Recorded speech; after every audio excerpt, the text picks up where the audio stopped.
Menga shunaqa dastavочка keldi. Modeliya brendidan uходовый kosmetikalar. Buni raspakovkasini birgalikda qilamiz. Premium kачестводagi shundoq ko'rinib turibdi. Har bir korobka mana shunaqa upakovkaga ega ekan. Mana bu qo'limdagi narsa bu mist. Hozir ochib ko'ramiz. Upakovkasiga вообще gap bo'lishi mumkin emas. Hech qaysi brendda men bunaqa upakovka ko'rmaganman.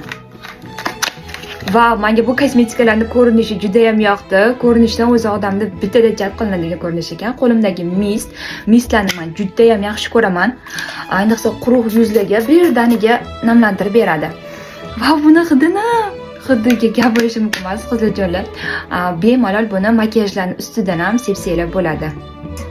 Penichkasi, buni alohida qo'lingizda ko'pirtirib o'tirishingiz shart emas. Mana bunaqa ekan, o'zi ko'pikli bo'lib chiqadi. Mana. Hidi, har bir kosmetikaning hidi menga juda ham yoqdi qizlarjonlar. Mana shunaqa ko'piklar. Toneri. Ko'p tonerlar suv ko'rinishda bo'ladi. Bu mamlaqa sivritka ekan. Vau! Aytaman-ku, bu kosmetikalarni menga hidi juda ham yoqdi. Qo'limni birdaniga yumshoq qilib tashadi. Yuzi o'ta quruq qizlarga vashe zo'r ekan.